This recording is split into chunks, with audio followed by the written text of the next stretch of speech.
We have storage facilities here, and we have cold store as well next door. I set this up back in 1992, 1993, when I stopped being freelance. This is a bare room, so every bit of kit in it has been bought from grants and university funding and departmental funding. And this is primarily where we make thin sections of soils and sediments. But also, as I said, do lots of other different types of material. So material comes in, and it's either stored in the DEFRA storeroom under license, or if it's UK or European material here on the shelf. Air drying if it's from dry places. We keep it wet if it's from a wet context. And then we use, probably like most of you are aware, acoustic resin to impregnate our blocks.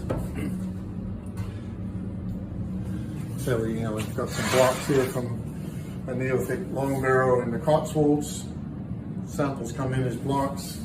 They're impregnated with this resin in a vacuum chamber for a minimum of 2 days. There's usually a top up in between under low pressure. And then the blocks sit and cure for usually a good month or so in here. So that we end up with completely impregnated blocks. See some really good examples there from, these are Bronze Age lake sediments. In fact, one of our commercial archaeological sites from our own unit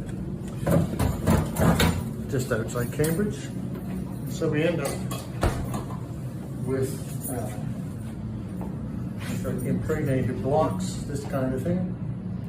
We cut a slice off them when they're cured on a diamond bladed saw.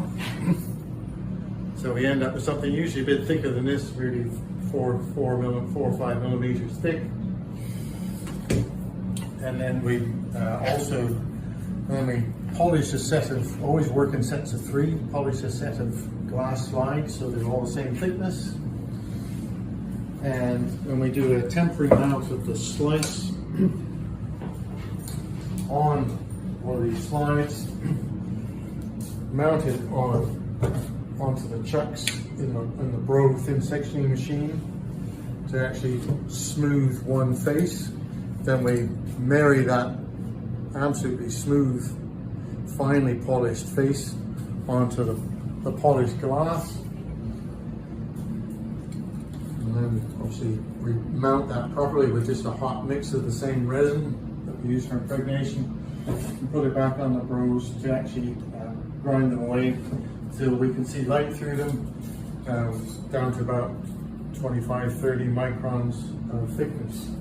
So here's one that was sort of partway through that system. So it's had the glass polished, the slice polished, the 2 faces married, and this is ready to go on this to actually get ground down so you can just see light through it down to about 30 microns or so.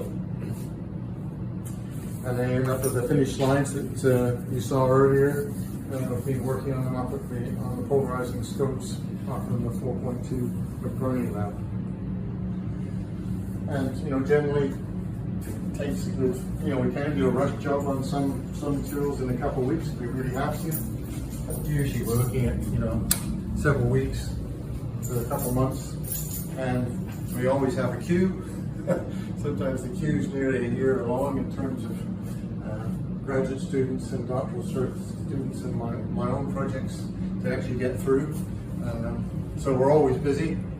We do work not just for ourselves, but some people from earth sciences, geography, even biological anthropologists doing experiments on the degradation of pig bone, doing experimental impregnations of that experimental work present as well.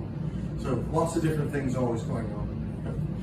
And Tonko and I juggle between commercial and research for students and the postdoctoral people pretty much every day with a full schedule. keeps us on our toes. Yes, we have a huge storage facility for all our blocks, finished and unfinished, from all projects. We also finish slides are archived and boxed and held in a clean cupboards here. For PhD's finished material, we try and keep their material for at least up to a decade before we decide whether it's permanent archive or needs to be thrown away. We have good desk space, our own library, lots of journals, lots of a rather eclectic section of library of books from myself and many other people. And computing facilities hooked up to the university PW system.